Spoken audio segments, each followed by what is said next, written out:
sobre o assunto de hoje, um tema que eu julgo de suma importância dentro da reconstrução tecidual, em especial os recobrimentos radiculares, que é um tema hoje extremamente debatido, muitas controvérsias, muitas discussões a respeito de técnicas, de indicações, diagnóstico, a melhor leitura do paciente, e isso acaba criando, na verdade, alguns embaraços, até mesmo para os clínicos, na hora de apresentar esses planos de tratamento aos pacientes.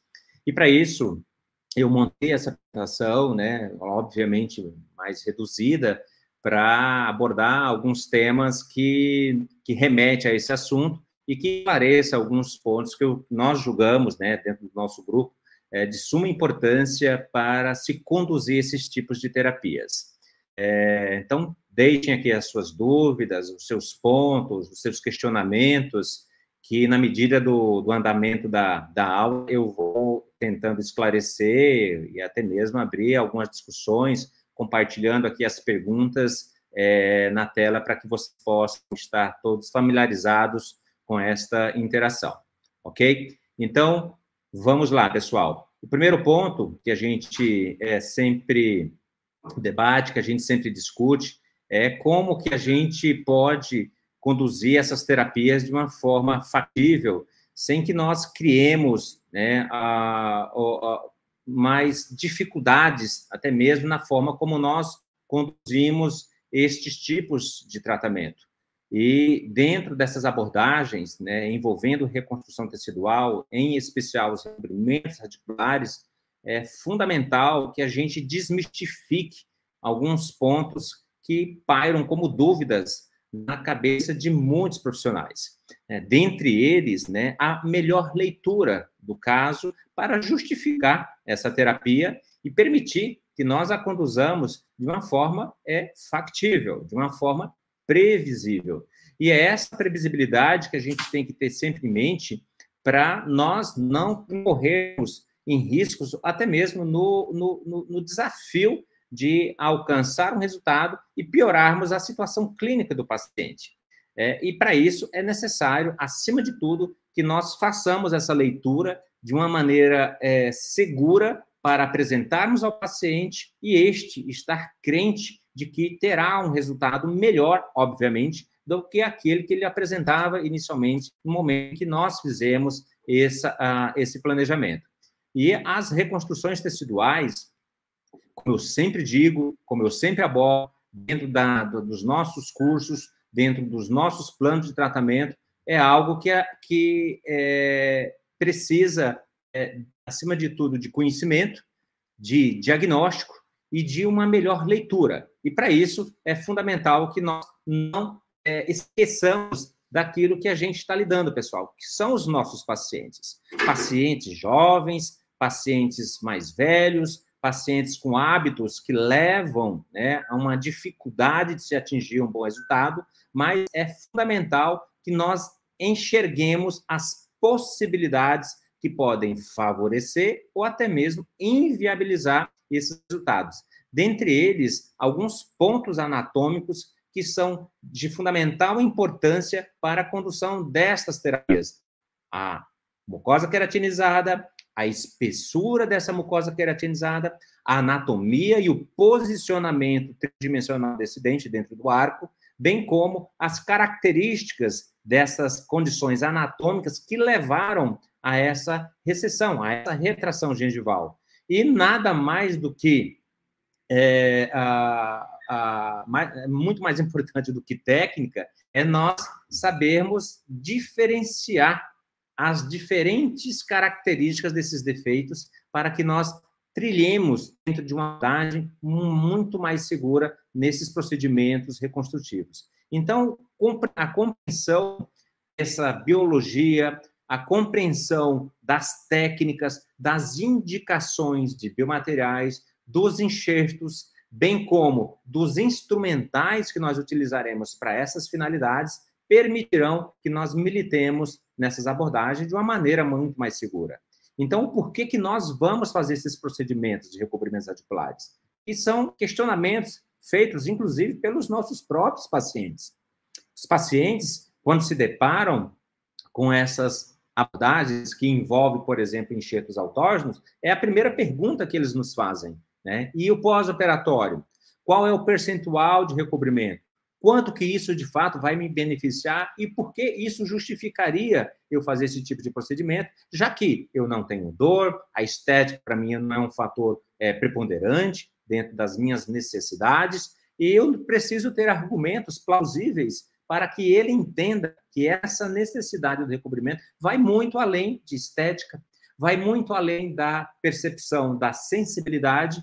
Mais importante é nós justificarmos tudo isso sobre a importância de nós protegermos as estruturas periodontais.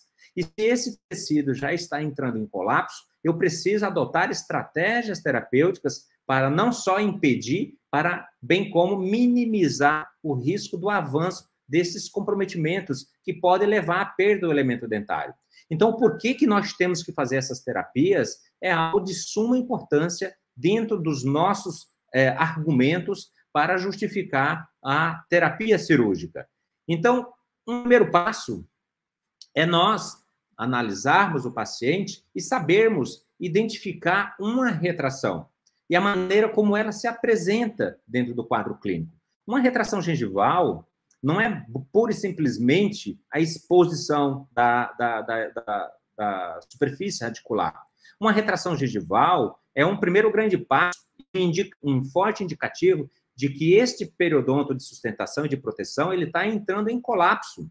E eu preciso me atentar a todos esses detalhes para que nós conduzamos essas terapias de forma que não só corrijamos o defeito, mas para que nós criemos ali as melhores condições de prevenir o avanço dessa morbidade, dessa doença, desse detalhe que acaba criando ali fatores que podem piorar demasiadamente a condição clínica do paciente. Então, quando a margem gengival migra para a apical, quando ela desnuda essa superfície radicular, nós precisamos estar atentos, porque algo causou isso. Foi uma movimentação ortodôntica, foi um trauma de escovação, foi uma doença pré-existente que ali acabou tendo sequela a migração dessa margem gengival, expondo essa superfície radicular, e lesões maiores ainda podem acontecer, como o desgaste da superfície radicular, a presença de cáries radiculares que nos força a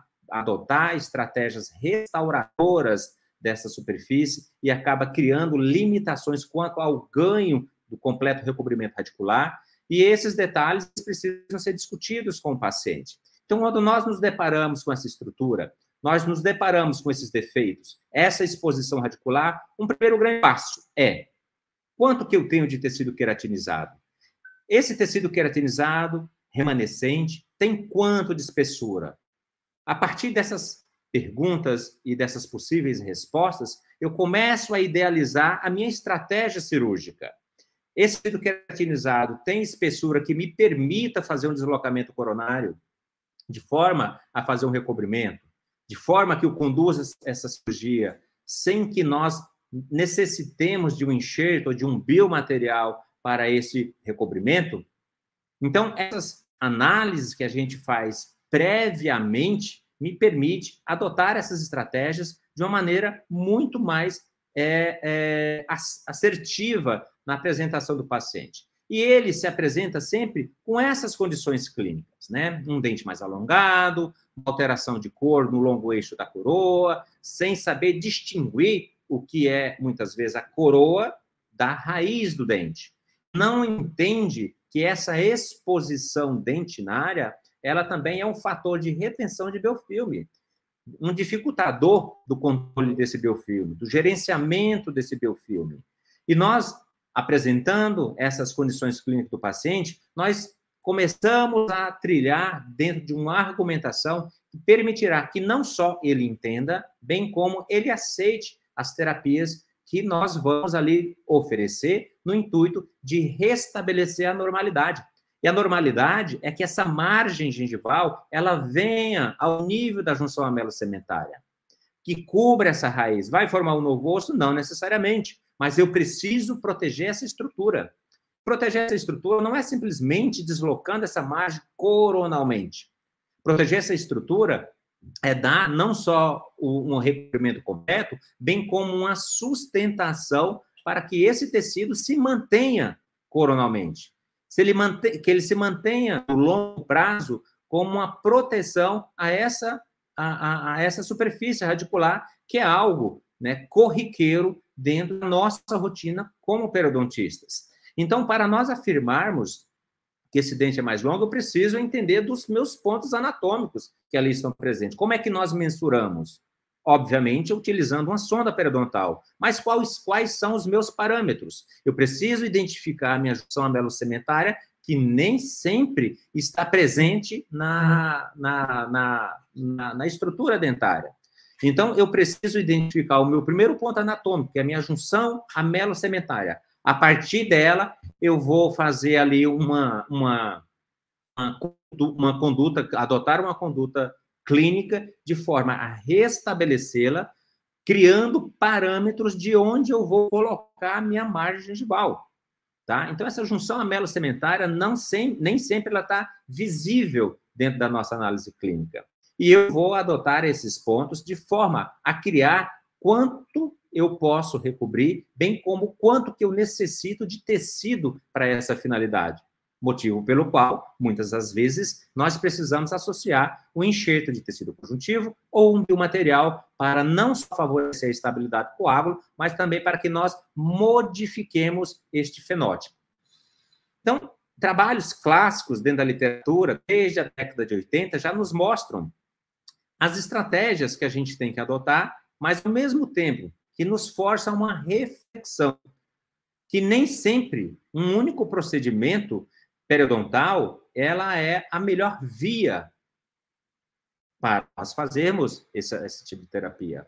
E mais do que nunca, o que nós vimos hoje dentro da literatura, a quantidade de técnicas, a quantidade e a variação destas técnicas para esta finalidade do recobrimento, nos permite a melhor analisar, para melhor escolher uma técnica, para que esse procedimento, de fato, nos leve a um resultado previsível. Então, nenhum procedimento em cirurgia periodontal, ele é mais tecnicamente exigente ou requer mais atenção aos detalhes do que o enxerto gengival livre para recobrimento radicular. Essa é uma afirmação feita pelo professor Preston Miller, né, desde a década de 80, onde se utilizavam muitas terapias dos enxertos epitelizados, os enxertos gengivais livres, e que nem sempre garantiam um recobrimento completo. Mas vejamos a dificuldade. Eu desprovi esse enxerto do seu plexo vascular, colocando numa outra área, tirando uma mucosa mastigatória para fazer o papel de uma gengiva ao redor de um dente. E esse enxerto ele precisa ser nutrido.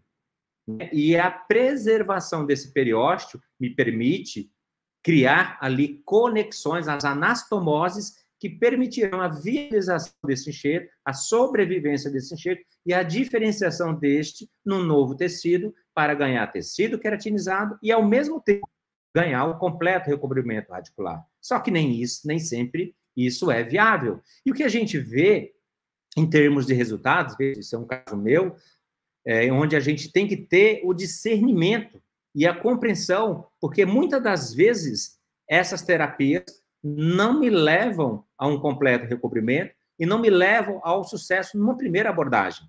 Notem que o enxerto na área central da raiz, ele sofre uma necrose parcial, até mesmo total, a depender do quanto eu tenho de suporte vascular para nutri-lo e fazer com que este fenômeno não aconteça. Mas alguns fatores aí estão presentes e que levaram ao insucesso do recobrimento completo dessa raiz. Dentre eles, o biofilme talvez não esteja nítido aí para vocês, mas nessa região central do meu dente existe a deposição de um biofilme, que dificulta esse ganho, que impede que o tecido se diferencie, formando aí um novo tecido gengival. E nós vamos ver que, ao longo do tempo, uma vez removido a causa, e é por isso que a gente tem que estar muito atento que existem múltiplos fatores que nós temos que gerenciar nessas terapias para que nós levemos ao paciente um resultado clínico sustentável. E, ao longo de 2 anos, nós vamos ver o quê? Uma vez removido esses fatores, esse mesmo tecido, na mesma área que não passou por mais nenhum procedimento cirúrgico, esse tecido se recompôs. Por quê? Eu tirei o fator causal dessa estrutura. Ou seja, pessoal, é muito importante que nós estejamos atentos aos fatores que podem comprometer o meu ganho, bem como podem me levar a uma recidiva do problema.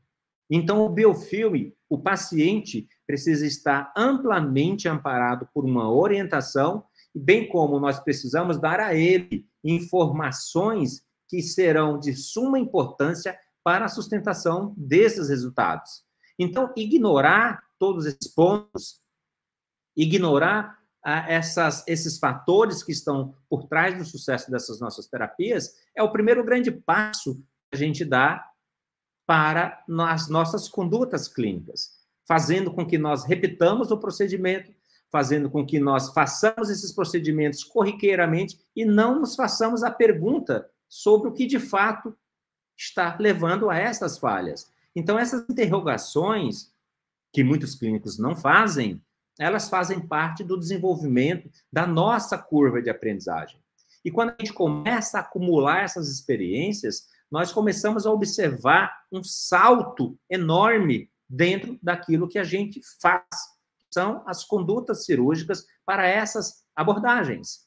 Então, analisando um defeito, quando me deparo com a imagem como essa, onde eu tenho o tecido queratinizado, eu tenho os dentes em perfeita, as coroas desses dentes em perfeita rigidez, ou seja, em perfeita manutenção das suas estruturas minerais, eu observo, mesmo num periodonto saudável, recessões e a presença da crista óssea e os tecidos interproximais.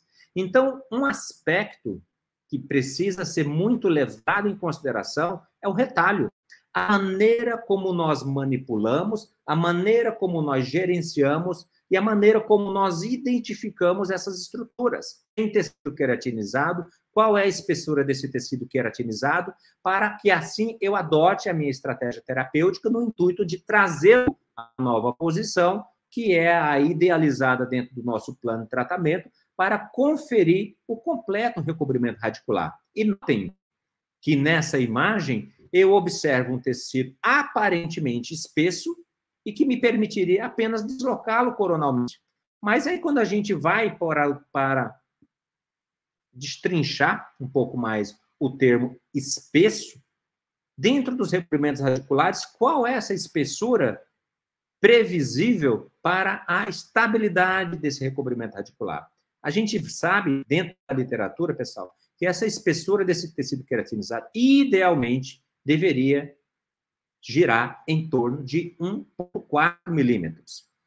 Então, é preciso que nós mensuremos essa espessura antes mesmo de nós fazermos ou adotarmos uma estratégia cirúrgica, porque, uma vez mensurado, eu vou tomar uma decisão se eu preciso ou não associar um enxerto. E esse enxerto pode ser um autógeno ou pode ser um substituto.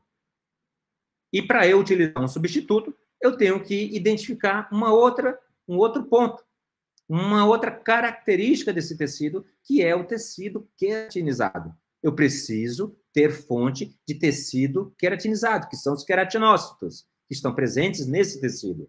Então, se não existe tecido queratinizado, eu não tenho indicação para o uso das matrizes, por exemplo, que é o substituto que nós temos disponível no mercado. Então, os fatores relacionados ao suporte vascular, a maneira como eu vou desepitelizar essas papilas e a importância da presença desse tecido interproximal que servirá não só de suprimento sanguíneo para o meu enxerto, o meu retalho, bem como servirá de ancoragem para as minhas suturas. Então, esse suporte vascular, no momento em que nós estamos manipulando o enxerto, é de suma importância. E vocês verão que no momento que nós liberamos esse retalho, nós estamos comprometendo parte desse suporte vascular, porque nós fazemos incisões mais profundas e superficiais para liberar as tensões que existem para a mobilização desse retalho. E esses fatores relacionados à estabilidade dessa ferida, dentre eles, um dos mais importantes é a sutura. Mostrarei nos nossos últimos slides as suturas que a gente recomenda, a maneira como nós a fazemos e por quanto tempo nós a mantemos. Então, a combinação de todos esses fatores me permite adotar estratégias que me levam ao sucesso. E esse sucesso é a base da nossa credibilidade, é a base da nossa sustentação e construção de uma reputação para que esse nosso paciente nos enxergue como um real promotor de saúde. Então, eu não posso ficar preso a um ou outro fator. Há, por exemplo, a largura e a altura dessa recessão isoladamente. Claro que são importantes, tá? Mas eu preciso analisar o todo. E esse todo me permite fazer e criar estratégias terapêuticas. E existem uma série de fatores por trás destes problemas em relação aos recobrimentos radiculares que eu preciso estar atento. Notem nessa imagem. Vejam apicalmente a essa recessão onde estão as inserções musculares, as bridas. Olhe a anatomia desse tecido. Vejam os defeitos e a maneira como ela se distribui. Essas concavidades que são fortes riscos para nós fenestrarmos ou dilacerarmos esse retalho. Então, um primeiro ponto me acende ali uma luz de alerta. Esse retalho, ele precisa ser cuidadosamente gerenciado para que nós não comprometamos o suporte vascular provido por ele para esse deslocamento coronal que vai permitir que, associando ao enxerto, eu faça e tenha ali um ganho. Então, quando nós analisamos a técnica cirúrgica que nós vamos empregar, um ponto muito importante está relacionado ao suporte sanguíneo. Não houver suporte sanguíneo, obviamente, não é sustentável um resultado. Não é previsível se chegar a um resultado. Nem nenhuma cirurgia, que não é só de recobrimentos radiculares. As regenerações ósseas, eu preciso desse aporte vascular. Se não houver aporte vascular, não há proliferação celular, consequentemente, não há formação de um novo tecido. Bem como, para que eu tenha, dentro da minha ferida, uma organização de um coágulo, eu preciso que essa ferida esteja estável. E essa estabilidade, ela é garantida por dois principais fatores, pelo enxerto que ali você coloca, bem como pelo posicionamento do meu retalho, livre de tensões, que permitirá que este coágulo se organize, forme a rede de fibrina e sobre esta haja ali uma proliferação celular. Então, a experiência, secundariamente a isso, a experiência do operador para conduzir todos esses pontos, o desenho do retalho que eu vou gerenciar, que eu vou fazer, a depender da técnica que eu domino para essas finalidades, a estabilidade desse retalho dada por suturas, num retalho livre de tensões. E essas tensões, elas são rompidas através de corretas incisões. Incisões não só relaxantes verticais, incisões estas que permitirão a liberação dessas inserções musculares, como você vê aí nessa imagem, que facilitará a mobilidade desse retalho a uma nova posição. Mobilidade esta essencial para nós chegarmos ao resultado e que nos permita fazer essa elevação ao nosso ponto anatômico desejado. E assim garantiremos o recobrimento radicular, uma vez essa superfície estando corretamente, devidamente condicionada para receber ou retalho ou enxerto. Eu preciso ter uma dentina saudável, desprovida de biofilme, desprovida de contaminação, para que as minhas fibras se reinsiram nessa área e garanta, portanto, a minha estabilidade. Então, o preparo que nós vamos fazer nessa superfície tanto preparo mecânico, né, através das raspagens, bem como, muitas vezes, o preparo químico, liberando ali os meus túbulos dentinários, a exposição do colágeno, para que ali aconteça uma religação dessas fibras e confira ali uma condição clínica para maior estabilidade, são fundamentais na hora que nós vamos analisar os efeitos periodontais. Então, notem a quantidade de fatores que eu tenho que gerenciar dentro da minha técnica, e não só técnica, já digo de passagem, pessoal, não é só técnica. Paremos com esse discurso de achar que técnica de CAF unicamente, né, que é o avanço coronal do retalho, ela é mais importante, ou túnel modificado é mais importante. Não existe a técnica mais importante, pessoal. O que é importante, de fato, é nós gerenciarmos todos esses fatores diante de uma técnica que eu domino, para que eu possa fazer corretamente a minha leitura. E um primeiro passo é nós fazermos essa leitura analisando esses defeitos, identificando, acima de tudo, onde está a minha junção amelocementária. E quando eu analiso o ponto onde está a minha junção amelocementária, eu vejo que ali existem informações de suma importância para a condução da minha técnica cirúrgica, identificando o tamanho da minha retração, ou seja, a distância que tem da minha JCE, da minha junção amelocementária, até a minha margem gengival, é o quanto eu tenho de raiz exposta. Mas o quanto que esse paciente perdeu de inserção. Então, eu preciso mensurar, uma vez esse periodonte estando saudável, eu preciso mensurar essa bolsa, esse sulco, tá? Então, essa profundidade de sondagem. Somados o tamanho da minha recessão, mais a minha profundidade de sondagem, eu tenho uma área que é dada como a perda de inserção clínica. Então, esta área que vai da minha JCE, junção decimal, até a minha profundidade de sondagem, eu tenho a minha área que é a área contaminada. É a área de dentina contaminada. Então, essa é a minha área de raspagem. Por que eu faço esse destaque e eu enfatizo esse ponto? Porque quando nós vamos condicionar, raspar essa superfície para receber o enxerto, para receber o retalho, eu tenho que ter essa estrutura mineral perfeitamente rígida.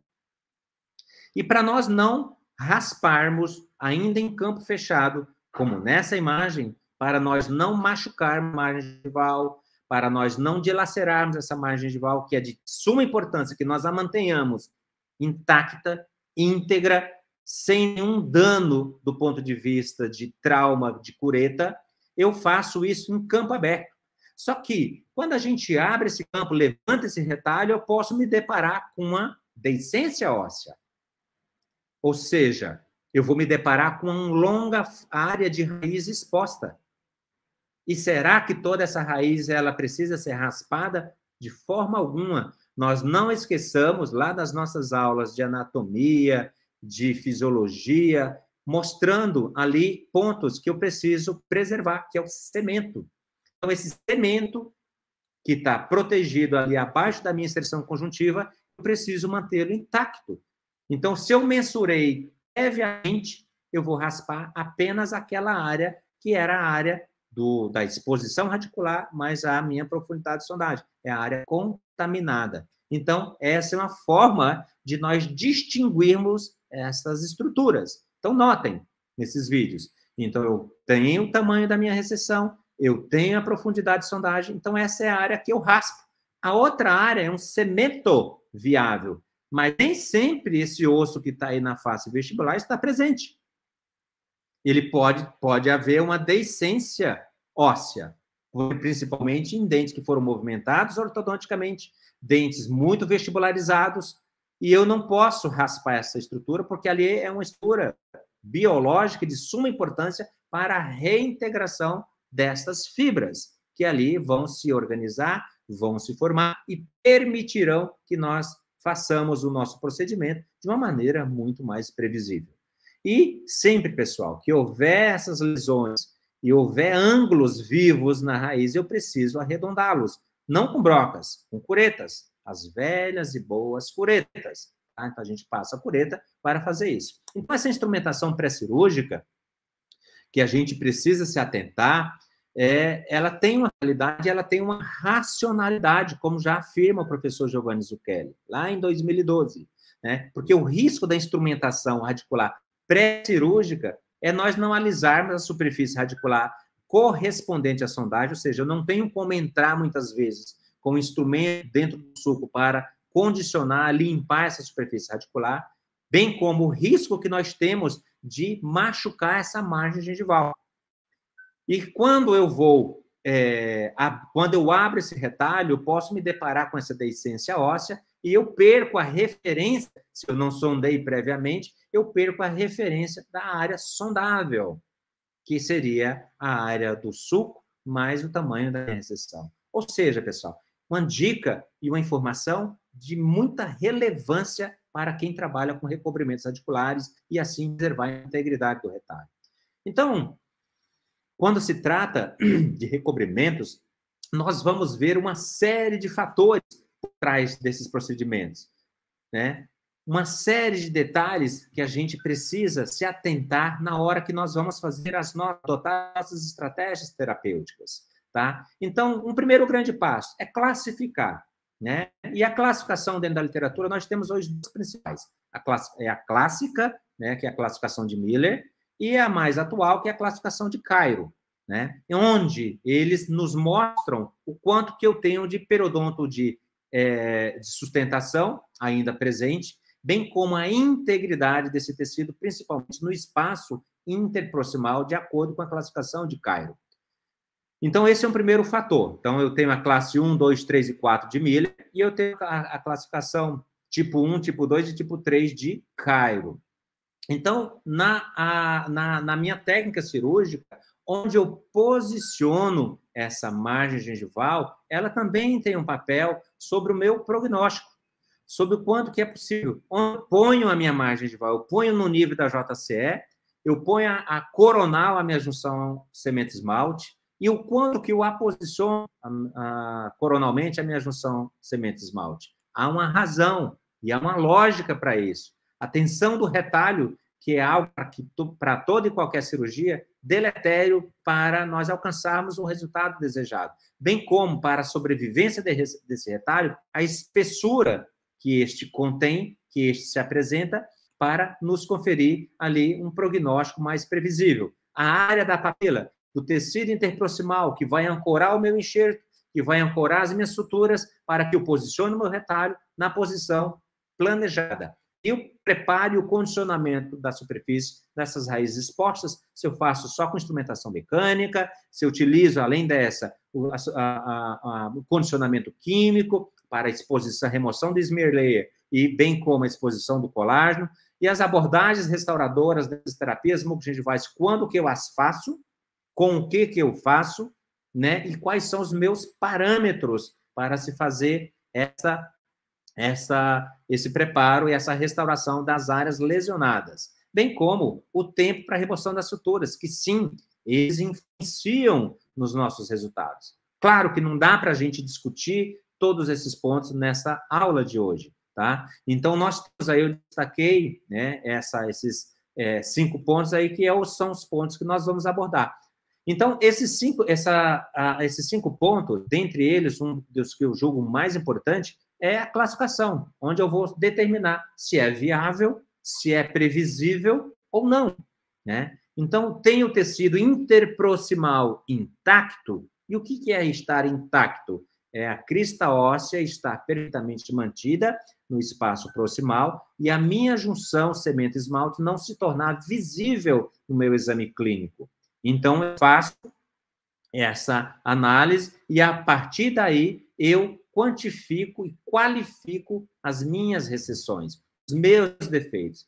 Na classe 1 de Miller, ele se prendia muito à exposição na face vestibular, onde estava a minha união mucogengival, bem como os tecidos, a integridade desses tecidos interproximais. Então, não havia perda óssea interproximal, tecido mole preenchia totalmente essa meia, e na classificação de Cairo, que eu julgo, né, e hoje a literatura adota isso como uma forma mais segura de se classificar, ela se prende mais aos tecidos interproximais dentro dessa classificação. Então, a integridade desses tecidos interproximais são de suma importância. Então, eu não vejo na tipo 1, na RT1 de Cairo, né, o tecido, a junção amelocementária exposta, eu vejo o tecido mole preenchendo totalmente essa meia, bem como o meu pico ósseo perfeitamente intacto nesse espaço interproximal.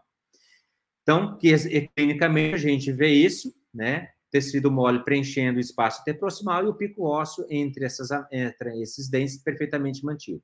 Na classe 2 de Miller, vocês vejam que já houve uma ruptura da união mucogengival, ou seja, a recessão, a margem gengival já migrou apicalmente além da minha união mucogengival. Mas os tecidos moles interproximais estão perfeitamente mantidos, tanto o osso quanto o tecido mole. Então, essa classe 1 e 2 de Miller, elas são reduzidas ao tipo 1 de Cairo, tá? É a RT1 de Cairo. Então, eu não consigo detectar a minha junção amelocementária no espaço proximal, um indicativo de que eu tenho os tecidos perfeitamente mantidos nesse espaço, que é o que a gente vê como exemplo nessa imagem. Então, seria uma classe 2 de Miller ou tipo 1 de Cairo, a RT1 de Cairo, tá? Então, o osso perfeitamente preenchendo as ameias, tecido mole preenchendo essa meia e a união gengival, a recessão ultrapassando a união mucogengival, que é uma crítica que se faz à classificação de Cairo, que precisa ser identificado ali a presença ou ausência do tecido queratinizado. E a classe 3 de Miller é quando nós já temos o comprometimento do tecido interproximal, tanto em osso quanto tecido mole. Só que, vejam aí a importância da classificação de Cairo. Quando se faz essa sondagem, no espaço interproximal, eu avalio que a distância que tem da minha JCE proximal até o fundo da bolsa, o fundo do sulco, ela é menor do que o tamanho da minha recessão. Se ela é menor do que o tamanho da minha recessão, eu tenho uma previsibilidade de recobrimento. Repetindo, se eu tenho uma sondagem interproximal e eu mensuro que da minha JCE proximal até o fundo de bolsa, essa medida ela é menor do que a transportada para a face vestibular desse dente, também medindo da JCE até o fundo de bolsa, eu verifico que essa medida proximal ela é menor do que o espaço, do que na face vestibular, então eu tenho previsibilidade de recobrimento, só que parcial. É por isso que nessas técnicas, nesses casos, nessas classificados como classe 3, uma RT2, nós temos ali um recobrimento parcial. Ok? Que é o que nós vemos aí. Nós temos uma imagem, eu tenho uma recessão e eu tenho uma perda de tecido proximal, tanto de altura de papila, bem como de pico ósseo. Então, o meu procedimento ele vai ter um ganho parcial em termos de recobrimento completo. Na classe 4, que também é determinada por Miller, nós temos uma perda proximal do tecido de sustentação proximal, tanto do tecido mole quanto do tecido ósseo, onde essa perda óssea ela é na classificação de Miller, né? Que a retração do tecido mole marginal ela se estende além da união mucogengival, ou seja, eu vou ter uma perda maior no espaço proximal do que eu tenho na face vestibular. Então, para esses casos, pessoal, não é previsível se fazer técnicas para recobrimento radicular. O que pode ser feito nestes casos é você adotar estratégias de modificação desse fenótipo, seja com gengival livre, seja com tecido conjuntivo, para dar sustentação e uma maior proteção para esse tecido periodontal remanescente. E na RT3, né, que entraria na classe 4, classifica-se como RT3 de Cairo. Quando eu sondo, essa sondagem no espaço proximal é maior do que a sondagem que eu faço na face vestibular. Portanto, não é previsível se fazer o recobrimento.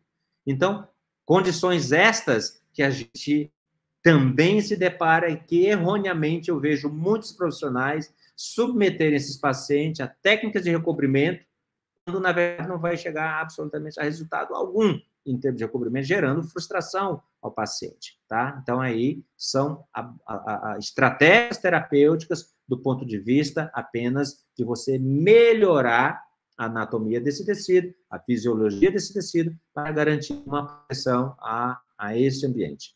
Então, clinicamente, como que a gente vê? Exatamente isso. É previsível se faz o recobrimento desses incisivos? Não é, porque a sondagem proximal, e vejam que ele foi feito apenas um enxerto para aumentar a espessura desse tecido e, assim, nós conferirmos uma maior proteção, uma maior estabilidade para que nós minimizemos o risco desse tecido migrar apicalmente, continuar migrando apicalmente. E um outro ponto, dentre esses fatores, atenção desse retalho, né? Então, fazer as incisões superficiais, as profundas e as superficiais. Por que eu tenho que fazer isso? Porque eu preciso romper e eu preciso liberar os músculos que impedem que esse retalho se desloque passivamente coronalmente, tá? Então, eu faço incisões profundas, onde eu tangencio o tecido ósseo, e a partir do momento em que eu chego, ultrapasso a união mucogengival, eu modifico essas incisões, levando o meu bisturi contra o retalho, para que eu tenha ali a liberação do músculo que impede que esse retalho se desloque coronalmente, tá? Então, eu faço incisões profundas e faço incisões superficiais para que essas inserções musculares liberem o meu retalho e este fique mais passivo, tá? Então, vejam nesse vídeo o detalhe dessa abordagem, onde nós vamos liberar as inserções musculares, gerenciando esse retalho, de forma que eu tenha ali condições de mantê-lo passivamente na minha posição desejada, e sim evitar que nós criemos ali uma tensão que vai favorecer a recidiva do problema. Então, faça as incisões, como vocês podem ver.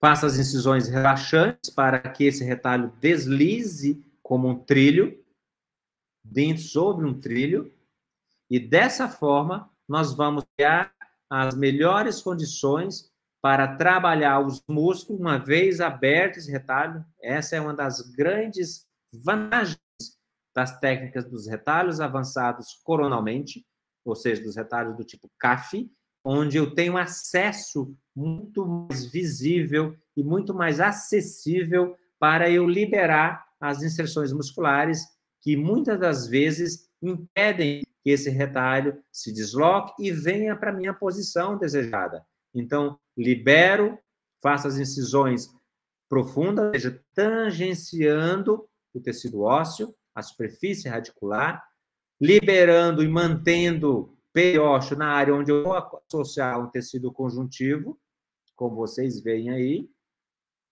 Vou acelerar um pouquinho. E aí eu faço as liberações das inserções musculares. Então, eu mudo a inclinação do meu bisturi, vou ao encontro do meu retalho para liberar as inserções musculares que estão presas nele e inseridas no tecido ósseo, e dessa forma eu vou criando passividade para que o meu retalho se desloque coronalmente, como vocês podem ver nesse vídeo. Então, ele fica passivo, e aí eu vou liberar as minhas papilas anatômicas do epitélio para que eu tenha condições de posicionar esse retalho coronalmente.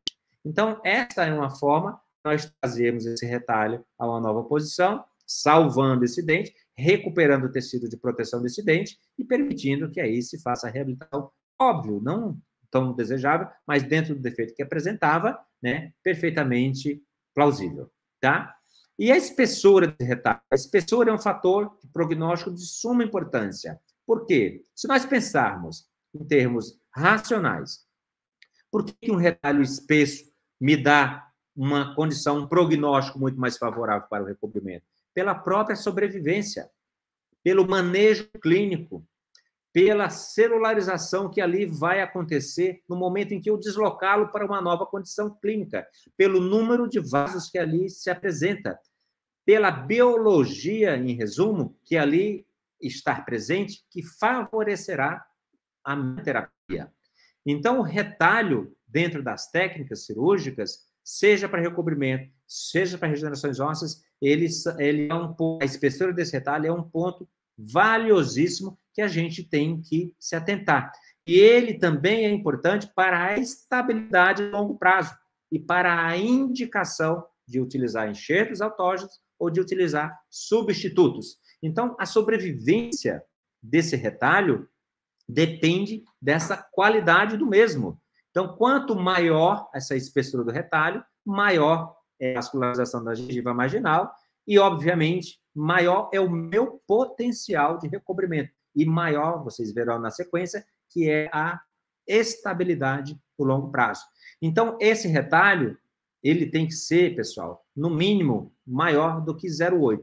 A gente arredonda para 1 milímetro. Então, ele tem que ter uma espessura maior do que 1 milímetro, porque isso me confere um prognóstico muito mais previsível, tá? Então, essa aqui é uma ilustração de uma pesquisa clínica que nós estamos desenvolvendo, junto com o grupo do professor Mauro Santamaria, né? A Amanda Rossato está aí no grupo, né? Eu a vi, faz parte dessa pesquisa, junto com a Manuela, onde nós temos condições de estudar, né, a indicação de uma matriz para essa finalidade e o quanto que essa matriz é responsável pela conversão e a modificação desse fenótipo. E vejam que quando nós temos um retalho fino, né, como aí é apresentado, abaixo de 1,4 milímetros, nós temos ali necessidade de associarmos o enxerto.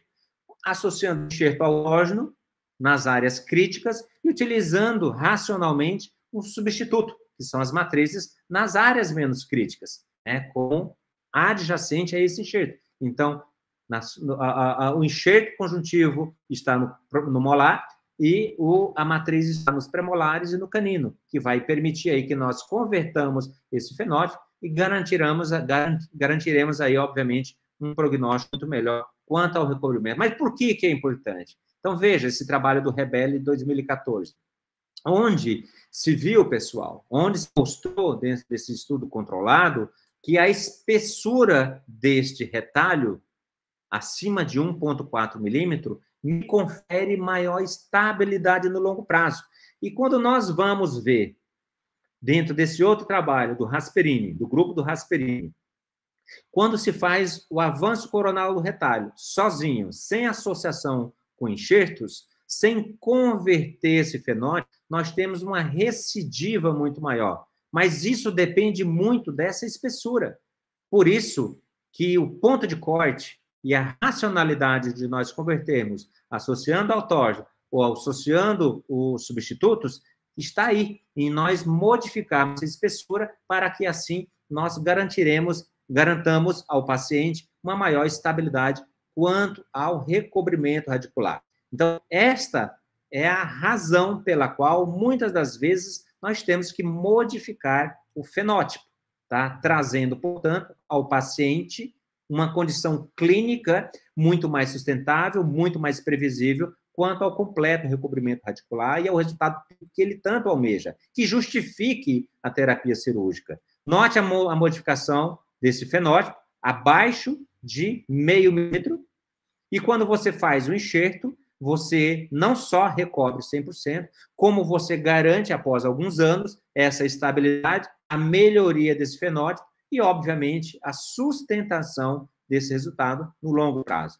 Então, esses são detalhes que nós precisamos nos atentar na hora que nós vamos fazer submeter o paciente a essas terapias. E porque eu não quero submeter o meu paciente a um enxerto, meu paciente não quer passar por enxerto. Poxa, então não faça a cirurgia, porque você vai fazer a cirurgia e em pouco tempo você terá que intervir. Então não justifica o procedimento. Então eu tenho que modificar esse fenótipo quando ele estiver em condições clínicas inferiores àquilo que a literatura recomenda como forma de nós estabilizarmos os recobrimentos, tá? Então, detalhes que eu não posso ignorar. E, óbvio, se eu tenho essa perda de estrutura mineral, dada por N fatores que podem levar a essas lesões cervicais não cariosas, uma erosão, uma bifração, ou seja, lesões combinadas que culminam na perda da estrutura mineral, tanto do esmalte quanto da dentina radicular, eu tenho que também me atentar sobre a importância de tratar essas lesões, pré-determinando essa JCE, para que eu tenha previsibilidade de recobrimento, mas qual é a racionalidade biológica? É eu dar estabilidade para o meu coágulo, Então, eu estabeleço essa anatomia previamente, para que então eu submeta esse paciente à cirurgia e assim eu traga este retalho à posição e este retalho confira um contorno adequado ao redor do dente, bem como nós minimizemos um outro fator que é algo que também angustia e aflige o paciente, que é a hipersensibilidade. Então, eu restauro previamente. Então, essa restauração, o restabelecimento dessa JCE, permite que nós façamos ali criemos as melhores condições anatômicas sobre aquilo que de fato é recobrível, tá? Então, eu faço a restauração naquilo que é parte da coroa dentária e eu vou fazer a cirurgia, eu vou trazer o meu retalho para a minha área onde eu tenho raiz exposta, tá? Então, identificar esses pontos anatômicos me permite adotar essas estratégias, sabendo que ela tem esse contorno na face vestibular e tem esse contorno no espaço interproximal. E que se ela não estiver presente, eu tenho que estabelecê-la. E aí, os trabalhos, né, também do Pini Prato, do grupo do Pini Prato, mostraram alguns defeitos, né, e classificaram como A ou B, né, mais ou menos. Ou seja, se é identificável a minha JCE, ela é classificada como A. Se eu tenho um degrau maior do que meio milímetro, ela é positiva. Se eu não tenho degrau, ela é negativa. Então, ela pode ser A+, ou seja, eu tenho a JCE com degrau. Eu tenho a JCE sem degrau. Então, ela é A-. E quando eu não consigo identificar a JCE, o contorno da minha JCE, então ela é classificada como B. E pode ter presente ali o degrau ou não. Se esse degrau for maior do que meio milímetro, ela é B+. Se esse degrau for menor do que meio milímetro, ela é B-. Então, esquematicamente, né, o Fernando, né, que é o meu irmão, que está aí no grupo, ele preparou esquemas muito didaticamente claros para facilitar a nossa leitura, facilitar o nosso diagnóstico e a nossa compreensão. Então, notem que a JCE está perfeitamente intacta na imagem clínica. E há um degrau. E esse degrau é maior do que meio milímetro. Então, é um defeito A+. Se eu noto essa mesma imagem, eu vejo ali a presença da minha JCE. Como vocês podem ver, aí o movimento do cursor. Eu vejo a presença da JCE e não observo o degrau, ela é classificada como A-. Então, eu tenho parâmetros para saber identificar a minha JCE e eu preciso entender que essa identificação ela tem um impacto clínico diante dos procedimentos aos quais nós submeteremos os nossos pacientes. E quando eu tenho, isso acontece muito nas lesões combinadas, principalmente na erosão, na erosão dada por trauma de escova combinada com acidez, oriunda de alimento, de bulimia, enfim. Nós temos desgaste desse mineral, tanto do esmalte quanto da dentina, e vira um plano, vira uma rampa, tá? Como vocês veem aqui no esquema, na figura, e como vocês veem aqui no dente. Então, esta rampa, eu não consigo identificar onde está o ponto mais apical da minha JCE. Então, se eu não consigo identificar, ela é B. Então, não é identificável a minha JCE. E eu não vejo um degrau maior do que meio milímetro. Se eu coloco a sonda perpendicular à superfície e eu não vejo que ela é maior do que meio milímetro, então ela é B-, tá? Diferente desta imagem, onde nós temos perda de mineral do esmalte e nós temos perda de mineral da raiz. Então, eu tenho um degrau maior do que meio milímetro. Então, ela é B+. Para isso, a gente utiliza essa tabelinha para nos ajudar a identificar e a fazer uma leitura mais precisa do paciente, dos defeitos que esse paciente apresenta, com relação à profundidade de sondagem, a espessura do tecido gengival, a faixa, a banda de tecido queratinizado ali presente, e no sítio dental, identificar esses dois tipos de defeitos, A ou B, mais ou menos, tá? E aí eu consigo classificar, diagnosticar melhor o meu paciente, para que, então, eu possa fazer as minhas corretas tomadas de decisão para adotar as minhas corretas estratégias terapêuticas, levando e justificando o paciente passar por essas terapias. Então, notem, nesse caso, feito há muitos anos atrás, onde nós não nos atentávamos a esses pontos e a importância de nós identificarmos essas lesões. Então, vejo que a JCE no canino perfeitamente intacta. No pré-molar, você já vê uma perda do mineral do esmalte da coroa e parte da raiz. Não foi feita nenhuma terapia restauradora. Tem uma ótima faixa de tecido queratinizado. Esse retalho foi deslocado, um bom volume, tecido interproximal, tá? Mas a estrutura mineral da coroa e da raiz, em parte dela, comprometida. E aí eu perdi a melhor oportunidade de restaurar sem traumatizar a margem, que era antes da cirurgia. Então, poderia ter restaurado essa área, essa estrutura, prévio à cirurgia, para que, então, eu pudesse ter o parâmetro de colocar coronalmente a minha margem. Foi feito apenas o deslocamento coronal sem restauração, e aí, as fotos de Instagram, né? Aquele pós-operatório maravilhoso, lindo, 100% de recobrimento, sucesso à técnica cirúrgica, e nós vamos vendo que, ao longo do tempo, pessoal, esse tecido vai se restabelecendo a sua posição original, a sua posição onde ele pode ficar. E, de fato, teve 100% de recobrimento. Por quê? Parte desse esmalte, parte dessa raiz do molar é uma extrusão dentária, parte dessa exposição dentinária dos dois molares é uma perda de mineral do esmalte da coroa, como vocês podem ver, e a margem foi para o nível desejado, onde é tecnicamente e biologicamente previsível de ser mantido, tá? Então, nós trouxemos a margem, só que eu perdi o melhor momento de restaurar. E agora, como existe aí um epitélio juncional longo, se nós colocarmos grampo para poder fazer restauração, se nós passarmos broca para poder fazer essa anatomização dessa restauração, eu tenho chances de provocar ali uma recessão dessa margem, uma perturbação nesse espaço. Então, esses trabalhos, muito citados na literatura do professor Lauro Santa Maria, eles nos dão esse suporte, nos dá essa racionalidade, nos dá esse entendimento sobre o porquê que nós temos que restaurar.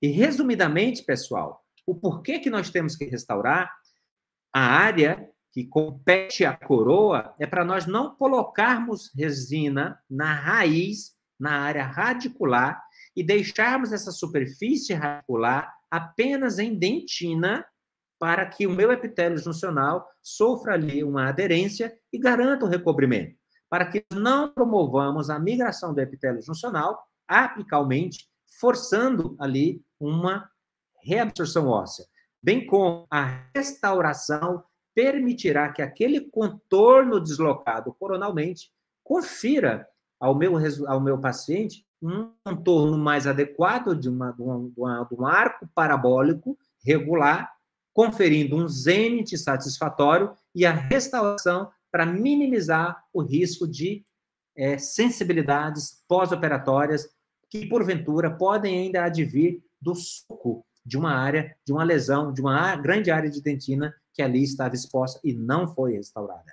tá?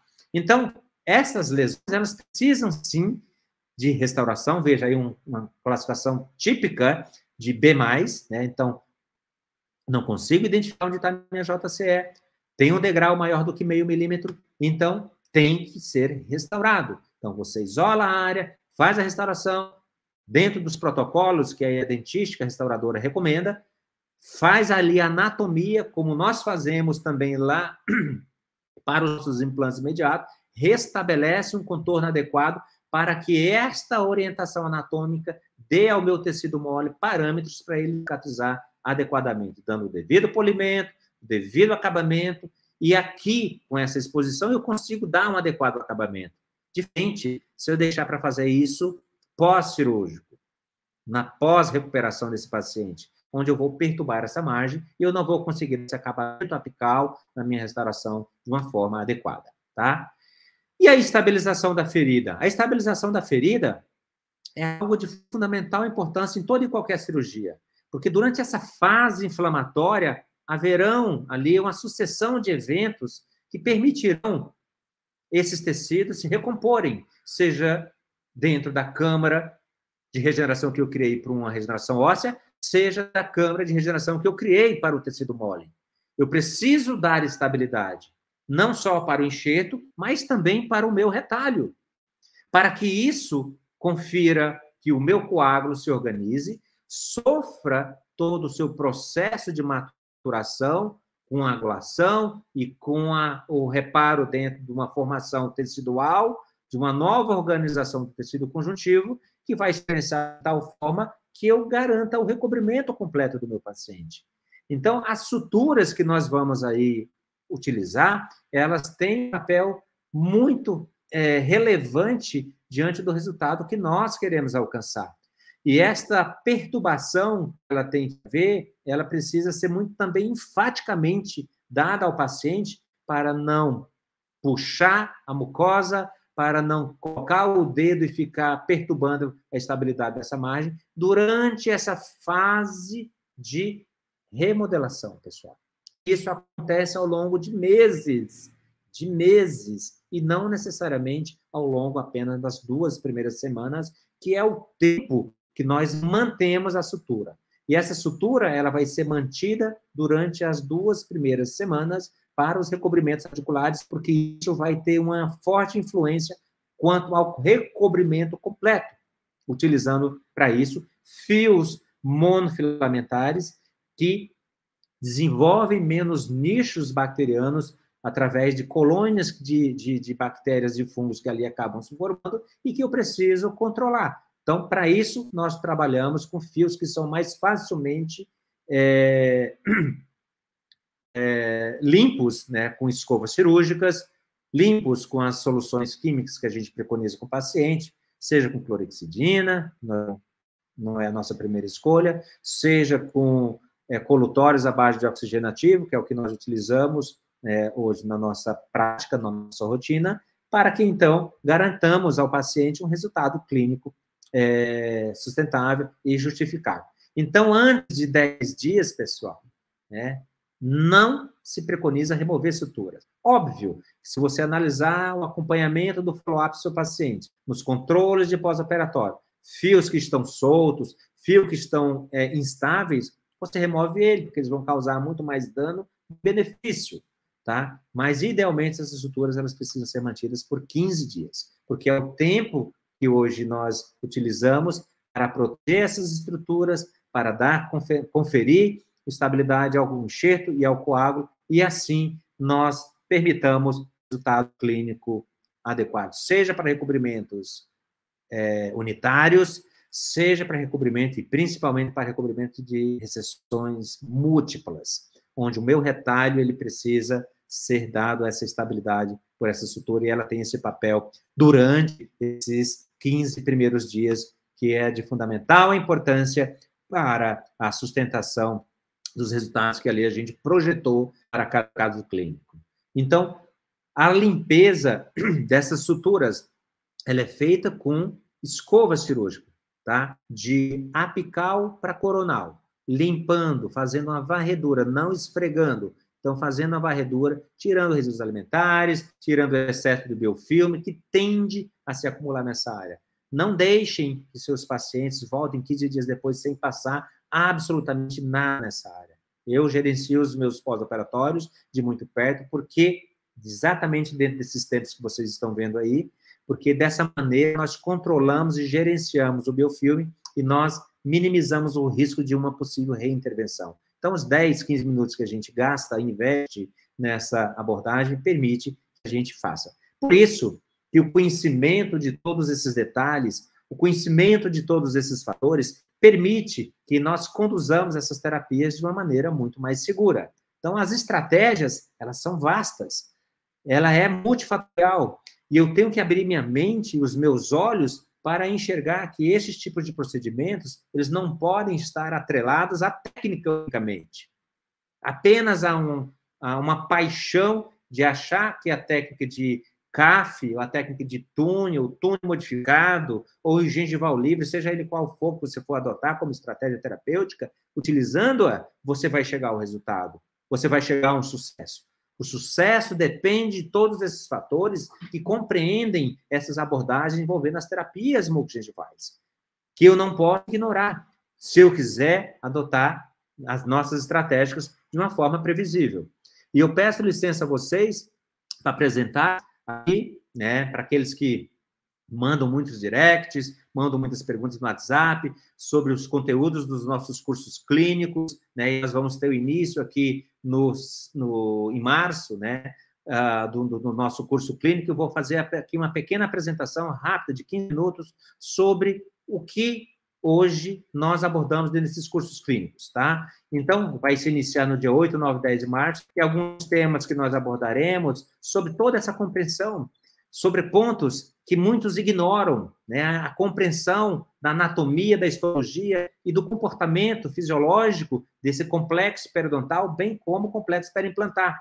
A farmacologia preconizada, protocolo farmacológico que nós preconizamos para que nós melhor gerenciemos esse pós-operatório dos pacientes, bem como os instrumentais recomendados para essas técnicas cirúrgicas, quais são e os instrumentários mínimos que vocês precisam ter para gerenciar essas cirurgias e passar por essas terapias. Não dá para se fazer essas cirurgias com qualquer instrumento. É fundamental que você se atente aos mínimos detalhes, e os instrumentais fazem parte dessas terapias. São importantes para o manejo de fios de suturas adequados, que farão toda a diferença para a preservação da integridade do teu retalho, da integridade do periósteo, que é essencial para garantir a sobrevivência do seu enxerto, permitir a reanastomose que ali vai acontecer, as anastomoses que ali acontecerão entre o meu retalho e o plexo vascular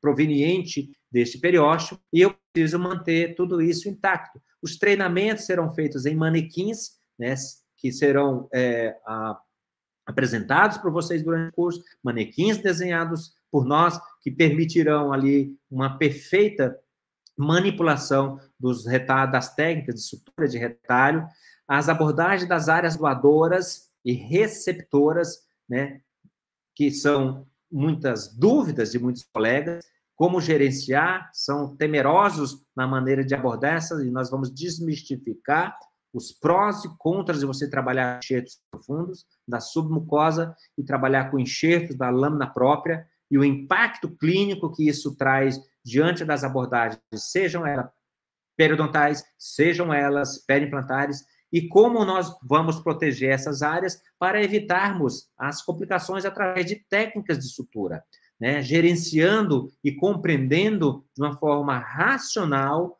como que nós fazemos as técnicas, como que nós preconizamos o gerenciamento dessas complicações, evitando ali o mal-estar com o paciente no pós-operatório, porque muitas vezes esses pacientes precisam de múltiplas terapias, de múltiplas cirurgias, principalmente aqueles pacientes que têm múltiplas recessões ou têm defeitos periimplantares em diferentes sítios. E eu preciso ter esse paciente em perfeita condição e em sintonia com os nossos protocolos, mantendo e, obviamente, dando a ele as condições clínicas para transitar por essas terapias sem tantas intercorrências. E isso é uma forma que a gente tem hoje de conduzir as terapias e permitir que a gente faça ali uma abordagem segura nas técnicas de regeneração. Então, as abordagens das áreas doadoras, as técnicas seguras para garantir a hemostasia, todo o passo a passo será feito em manequim, será feito em mandíbula de porco, será transportado e assistido dentro das clínicas por toda a nossa equipe,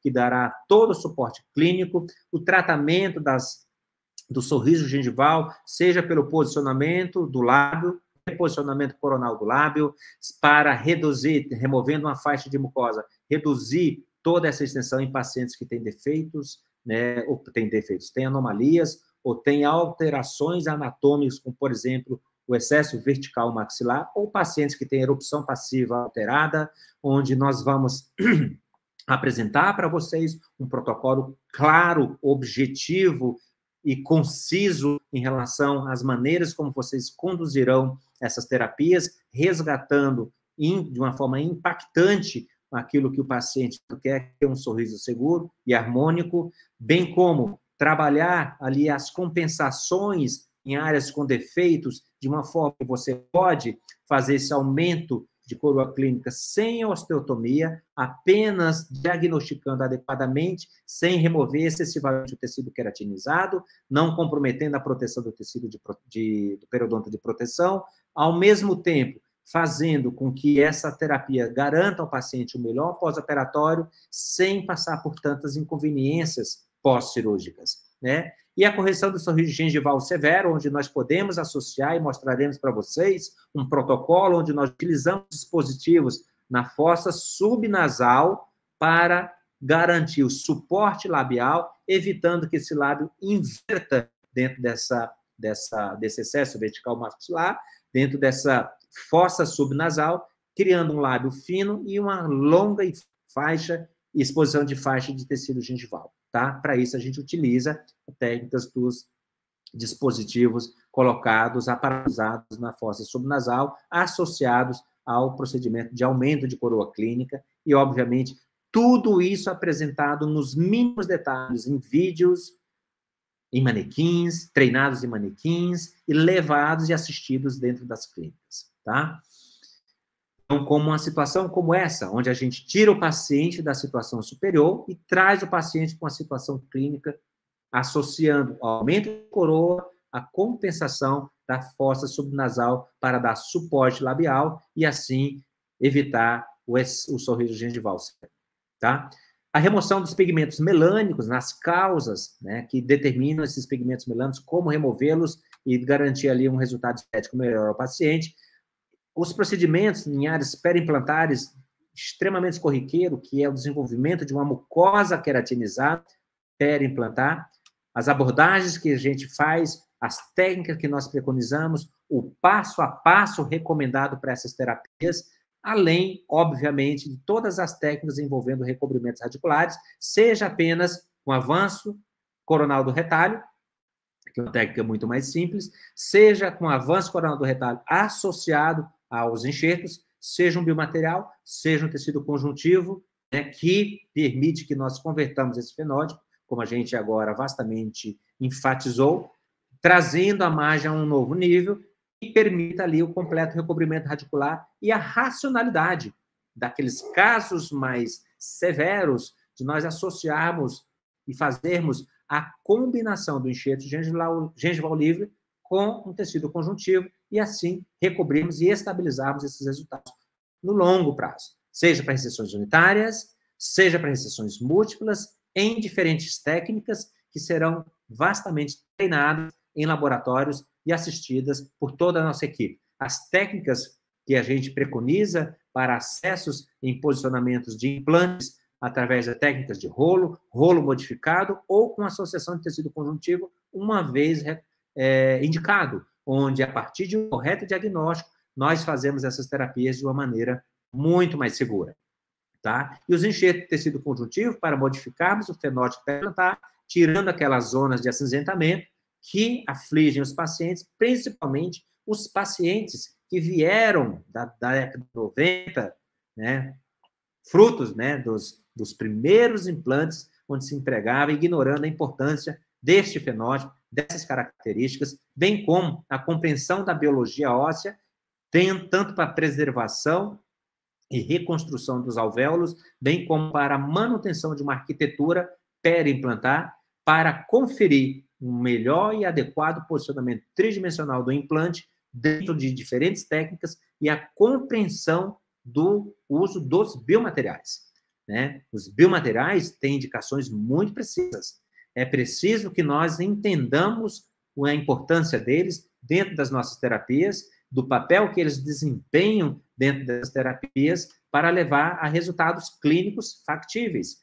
Correção de defeitos perimplantares oriundos de terapias envolvendo implantes que levam ao colapso dessas estruturas, para gerenciar não só o contorno de um zênite, mas também os tecidos interproximais para dar estabilidade, para aferir a esse ambiente ali um tecido interproximal que forme uma papila e permita ao protesista dar ao paciente um dente adequado, com zênite, forma e contornos dentro da similaridade com os dentes naturais, né? E construir os perfis de emergências, seja para a área anterior, seja para a área posterior. Traremos vários professores convidados que participarão do desenvolvimento da curva de aprendizagem de todos aqueles que fizeram o curso clínico, trazendo a bagagem em peso dentro de diferentes abordagens multidisciplinares para você fazer uma clínica muito mais previsível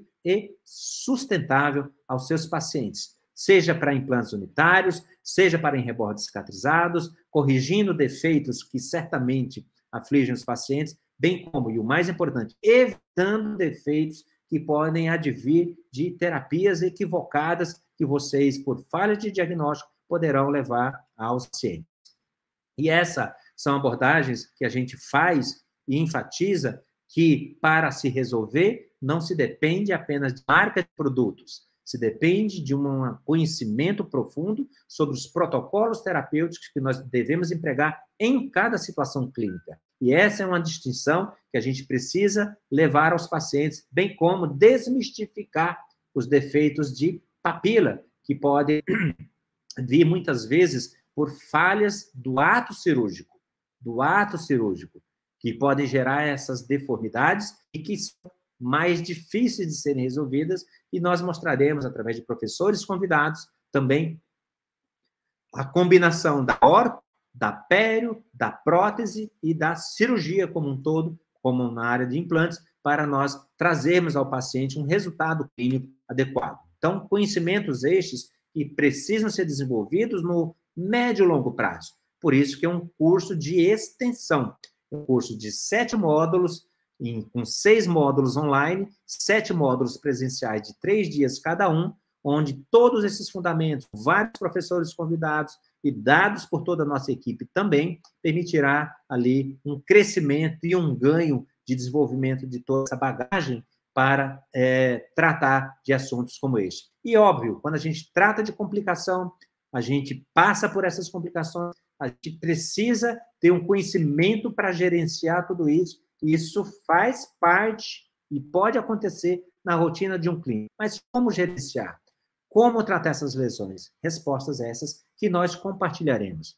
Então, para quem tiver interesse, esse é o QR Code, é que você apontar o seu celular para essa imagem, te levar diretamente ao nosso WhatsApp, onde terá condições especiais para a inscrição no nosso curso, dando o privilégio de nós participarmos da curva de aprendizagem de vocês, né? Farei algumas lives nessas próximas semanas, né? Começar por essa. Na próxima quinta-feira nós teremos mais uma nova live, um tema que eu vou divulgar para vocês amanhã, tá? Dando né, a continuidade de algumas técnicas que nós recomendamos, e para quem tiver interesse em fazer parte desse curso, fotografe esse QR Code, levará o nosso WhatsApp, grave esse WhatsApp e converse com a Adriana, que é a responsável por essas inscrições, que dará certamente todo o suporte para que vocês possam ter a segurança de fazer um investimento que fará grande diferença na sua curva de aprendizagem. Então, agora eu ficarei aberto a perguntas, né? Deixo aqui os meus contatos, né? Contato da nossa equipe, e muito brevemente a gente vai ter uma nova live, e acredito que na próxima quinta-feira vamos ter um bate-papo em relação à técnica cirúrgica propriamente dita, voltada para esses procedimentos, né? Aceito sugestões para aqueles que quiserem, né, que a gente aborde algum tema específico, e eu espero que vocês tenham apreciado esse conteúdo, né, dentro do que eu procurei montar de uma forma especial, para que vocês tivessem dentro dessa noite um conteúdo que lapidasse aqueles que já fazem alguns pontos relevantes que a gente precisa considerar dentro da nossa rotina como cirurgiões, e eu acredito que como periodontistas, principalmente, nós precisamos ser conhecedores, porque essa é a forma previsível de conduzir as nossas terapias. Então, para quem tiver pergunta, me mantenho aqui aberto, compartilho aqui a pergunta na tela e a gente pode fazer um bate-papo aqui nesses próximos 10 minutos, se houverem, tá? Tem alguma pergunta, pessoal? Se não gostaram, deem pelo menos um joinha.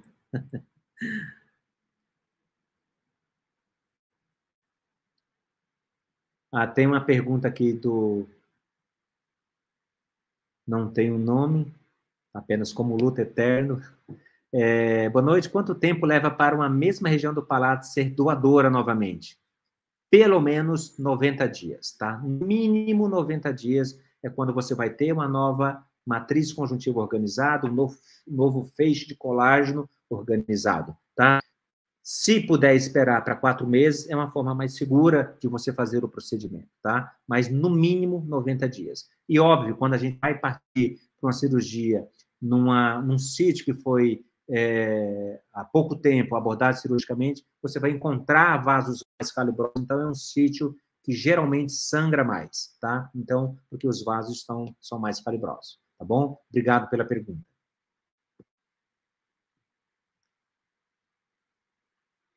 Obrigada, Amandinha. Eita, Renata, então eu vou te fazer parabéns aqui virtualmente. Bruno, obrigado, Bruno. Lena, querida, obrigado pela mensagem. Mais alguma pergunta, pessoal?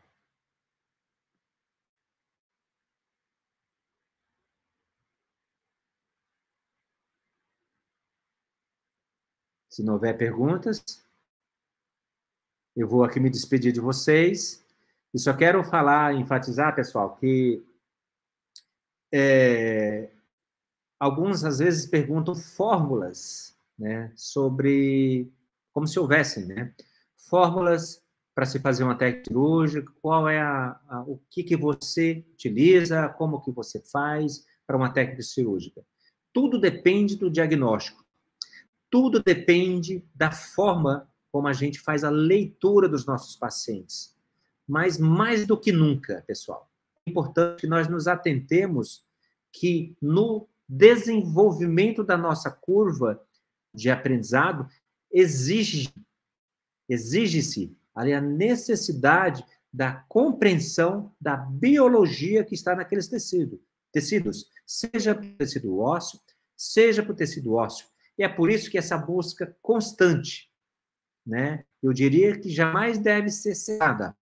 Enquanto você estiver atuante na tua prática clínica, essa busca constante por novas diretrizes dentro da literatura, novos protocolos cirúrgicos que já foram investigados, comprovados e alicerçados dentro da literatura, eles são, sim, a forma como você vai repetir e desenvolver a sua curva de aprendizado para que você possa trilhar dentro desse campo de operação de uma maneira mais segura. Para isso, nós temos que estudar. Para isso, nós temos que compartilhar. Nós temos que ser continuadamente lapidados. E é essa lapidação que faz com que a gente se desenvolva e se modifique, tá? Então, o Fernando está perguntando aqui, quais biomateriais poderiam ser utilizados numa cirurgia plástica para cobertura radicular? Nós temos, do ponto de vista de enxertos, nós temos os enxertos autógenos, né, epitelizados ou não epitelizados, né, que é o que nós recomendamos dentro do nosso protocolo, Fernando. O enxerto da lâmina própria é o que nós mais hoje utilizamos, bem como a utilização das matrizes que hoje existem no mercado, onde nós adotamos um protocolo já modificado, né, desenvolvido por mim, pelo grupo professor Santa Maria, que é a biofuncionalização dessas matrizes, que trazem ali uma previsibilidade muito maior do ponto de vista, principalmente, da vascularização, da proliferação celular e, consequentemente, da conversão do fenótipo, evitando uma segunda área cirúrgica. Então, esse é um protocolo onde nós teremos uma aula muito especial, inclusive com o próprio professor Mauro, né, com fundamentos que vão trazer ali o treinamento em laboratório da funcionalização dessas matrizes, né, onde será aplicado em manequins todo o protocolo clínico com relação aos derivados sanguíneos, ao uso dos derivados sanguíneos para essa finalidade. Tá? Então, essas são as três principais abordagens que a gente faz para os recobrimentos radiculares. O uso das matrizes, o uso do enxerto tecido conjuntivo, ou o próprio enxerto epitelizado, o famoso gengival livre, ou apenas o avanço coronal do retalho, quando este oferece ali espessura e quantidade de tecido queratinizado que permite que nós façamos essa técnica. Tá bom? Valeu, Fernando. O Márcio também está fazendo aqui uma pergunta: como os fatores de crescimento, sejam eles por matriz ou enxertos autógenos, podem influenciar na qualidade e previsibilidade do enxerto? Primeiro, Márcio, obrigado pela pergunta. Uma forma que a gente tem sempre a racionalidade para isso é exatamente essa, de nós estreitarmos a fase inflamatória, de nós reduzirmos o quadro inflamatório do paciente, fazendo com que aquele tecido se repare mais rapidamente, de novo, seja para recobrimento, seja para regeneração óssea, utilizando membranas de LPRF, né, que são derivados dos concentrados sanguíneos, seja utilizando ele na fase líquida, que é o tal do IPRF.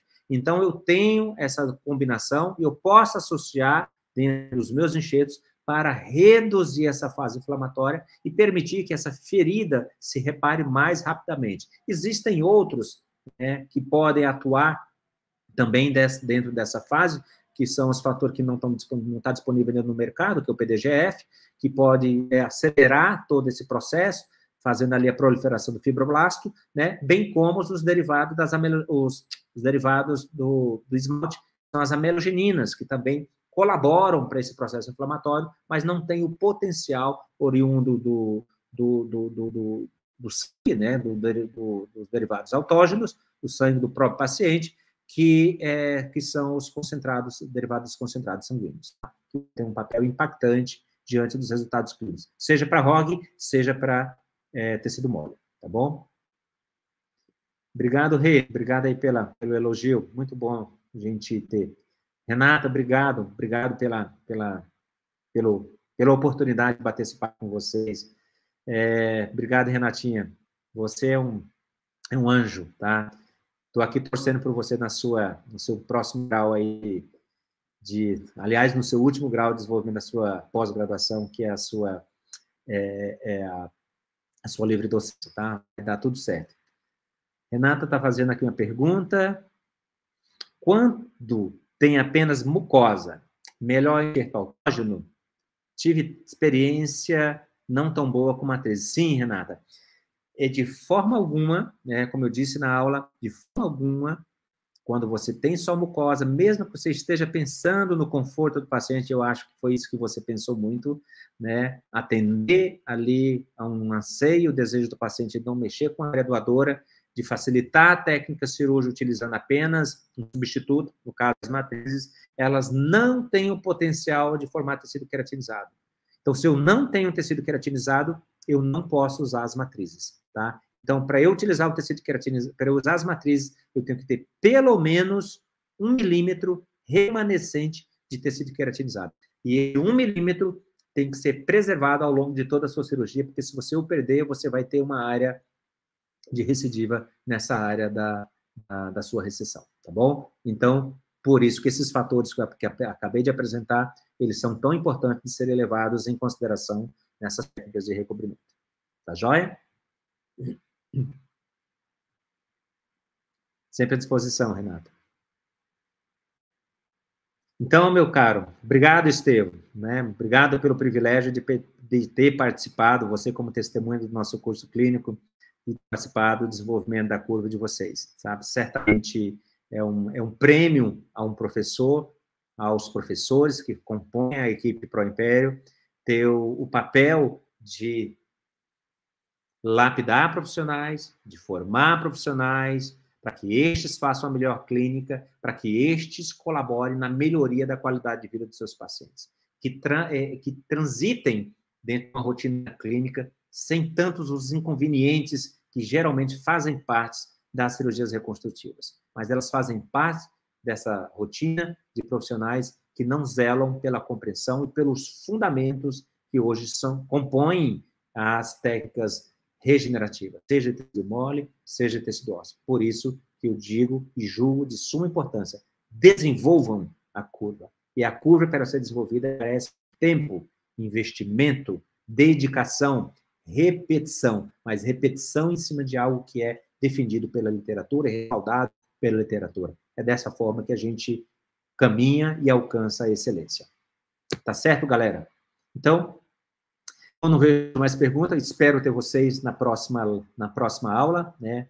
Vai ser mais ou menos no mesmo tempo. Peço perdão pelo transtorno de hoje, por iniciar atrasada, né? Teve um problema forte, tive que mudar de espaço, de local aqui na minha casa para fazer essa transmissão, mas espero que ao final vocês tenham sido agraciados pelo tempo que vocês nos permitiram falar, tá bom, gente? Então, um bom sono, um bom descanso, e eu espero revê-los na próxima quinta-feira. Para quem fez print, nos marque aí no Instagram, nas mídias sociais, que a gente compartilha, e será sempre uma forma de nós não só destacarmos, mas nós apresentarmos o nosso trabalho a muitos clínicos que talvez às vezes nem conhecem que existem essas possibilidades. Obrigado mais uma vez, uma boa noite, um bom descanso, e a gente se vê na semana que vem. Até mais, gente. Bom descanso.